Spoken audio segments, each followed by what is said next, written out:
وشیخ الحرمین الشریفین غلام جد الحسن والحسین الخادم الحسین الرضوی اما بعد فاعوذ باللہ من الشیطان الرجیم بسم اللہ الرحمن الرحیم وانتم الاعلون ان کنتم مؤمنین صدق اللہ مولانا العظیم۔ آپ لوگ بیٹھ جائیں، بڑی مہربانی، تشریف رکھیں اور گفتگو نہ کریں۔ اگر آپ نے کریں تو ہم گفتگو کرنا چھوڑ دیتے ہیں، آپ لوگ چپ کر کے بیٹھیں، بڑی مہربانی ہوگی۔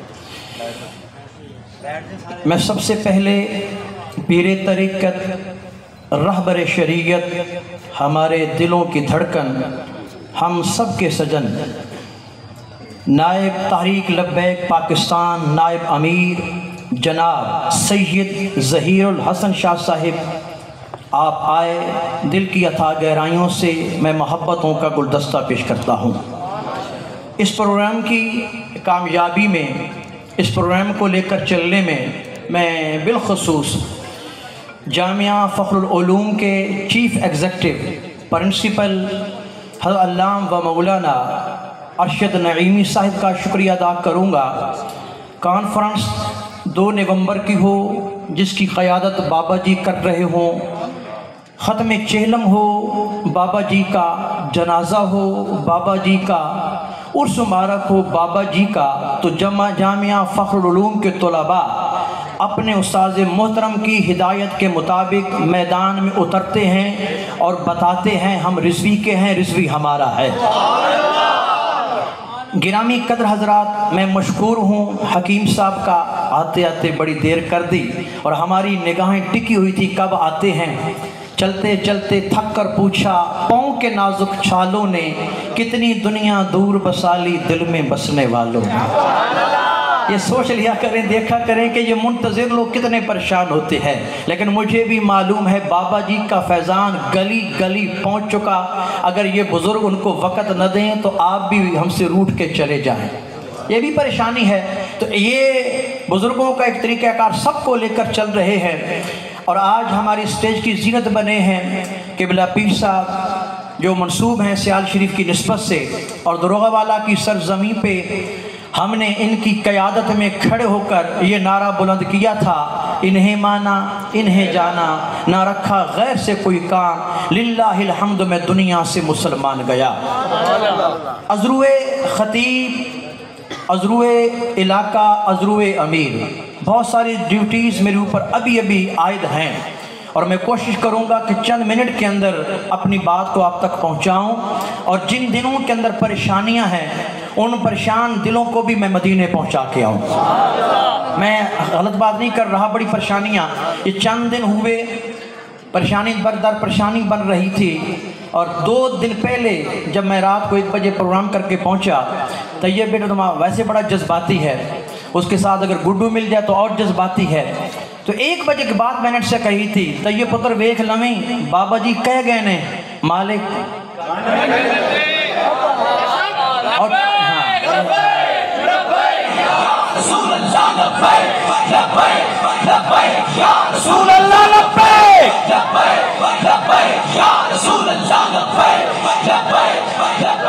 اور پھر دیکھیں چند دن بڑی گرمی تھی، آپ لوگ جانتے ہیں۔ آج میں جب جامعہ فخر العلوم پہنچا تو تقریباً 8:30 بجے کا ٹائم تھا یا 9 بجے کا ٹائم تھا، موسم تبدیل ہونا شروع ہو گیا، تو پھر میرے لبوں پہ یہ شعر آیا جو میں نے ایک بار بابا جی کے سامنے نقابت کرتے ہوئے پڑھا تھا۔ وہ شعر کیا تھا کہ ان کی خوشبو ہمیں ہر دور میں محسوس ہوتی ہے، مدینے کی ہوا ہمیں لاہور میں محسوس ہوتی ہے۔ ان کی خوشبو ہمیں ہر دور میں محسوس ہوتی ہے، مدینے کی ہوا ہمیں لاہور میں محسوس ہوتی ہے۔ گرامی قدر حضرات، بات یہ ہے، چند دن پہلے بلکہ اس سے پہلے بھی یہ بات مجھ سے کہی گئی، لبیک یا رسول اللہ صلی اللہ علیہ وسلم کا یہ نعرہ ایک سیاسی نعرہ ہے، میرا حق بنتا ہے اس مسئلے کی حل کروں، میں نے اور اس کو ویڈیو بھی شیئر کی ہے۔ مجھے ایمان سے بتائیں لبیک یا رسول اللہ کا معنی کیا ہے؟ یہ دل بھی تمہارا ہے، یہ زبان بھی تمہاری ہے، مانگو تو صحیح ہم سے، یہ جان بھی تمہاری ہے۔ اور شاہ صاحب اگر اس میں حقیقت کو کھولو نا لبیک کی حقیقت کو کھولو نا، وہ حقیقت کو یوں ہے، لبیک کا مطلب ہے اولبو لکا البابا۔ اب سنیں اولبو لکا البابا مطلب کیا بنتا ہے کہ محبوب سر سے لے کر پاؤں تک میں تیری نوکری میں حاضر ہوں،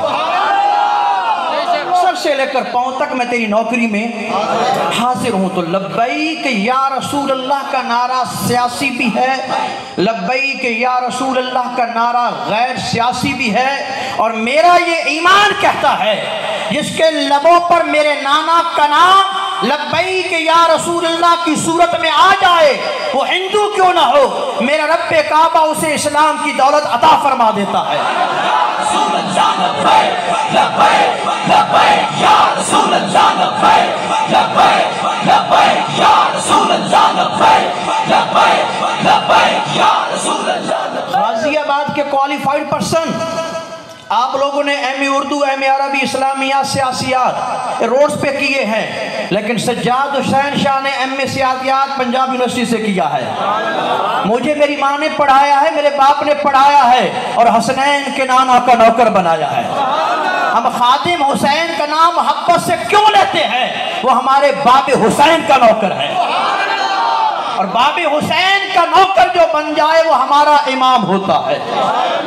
کچھ عرصہ پہلے پوری دنیا کے حالات پرفتن تھے، کہیں پہ عزت رسول صلی اللہ علیہ وسلم کی دھجیاں اڑائی جا رہی تھیں، تو کہیں پہ محبوب کریم علیہ السلام کے صحابہ کی عظمت کا مذاق اڑایا جا رہا تھا، کہیں پہ آقا کونین حضرت محمد مصطفیٰ احمد مجتبیٰ علیہ تحیت و ثنا کی آل پاک کا مذاق اڑایا جا رہا تھا، تو کہیں ملک کو خانہ جنگی کی طرف دھکیلا جا رہا تھا، اور بندوں کی نظریں تھیں کوئی تو ایسا اٹھے نا کہ جو لوگوں کو یہاں سے اٹھا کر مدینے پہنچائے۔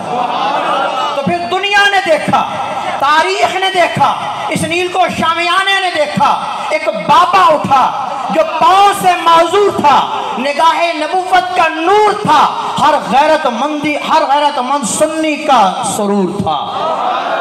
اس بابا نے اپنی کرسی پہ بیٹھ کر بتایا کہ دنیا والوں اگر حسنین کے نانا کو منانا ہے تو پھر کیا کرنا پڑے گا؟ پھر یہی کہنا پڑے گا انہیں مانا، انہیں مانا، انہیں مانا، نہ رکھا غیر سے کوئی کام، للہ الحمد میں دنیا سے مسلمان گیا۔ اور گرامی قدر حضرات، یہ وہ بابا تھا، یہ وہ بابا تھا جو ایک وقت کے اندر شیخ الحدیث بھی ہے، شیخ الصرف بھی ہے، شیخ النحو بھی ہے، اور اس بابے کے مقام اور مرتبے کا کیا کہنا۔ میں نے 2 یا 3 بار ان سے ملاقات کا شرف حاصل کیا۔ ہم لوگ حدیث پڑھنے اور پڑھانے والے لوگ ہیں۔ اب جو میں بات آپ کو بتانے چلا ہوں، میں نے اپنی زندگی میں 2 بندوں کو دیکھا جن کے ہاتھ نرم و گداز اور چٹے تھے،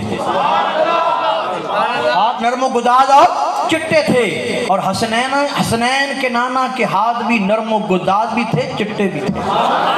تو ان میں سے ایک بابا خادم بھی ہے جس کے ہاتھوں کو دیکھ کر حسنین کے نانا کے ہاتھوں کی یاد تازہ ہو جاتی تھی۔ گرامی قدر حضرات، سیاست کسے کہتے ہیں؟ آخری بات، لبرٹی کے اندر بھی سیاسی تیر چلائے جا رہے ہیں۔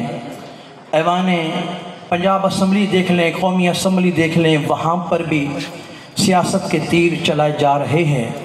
میں حدیث پاک پیش کر کے اپنی بات کو مکمل کرنا چاہوں گا، اور آپ سب کو مبارکبادی پیش کروں گا۔ آپ اس سیاست کے اندر موجود ہیں جو سیاست مدینے والی ہے۔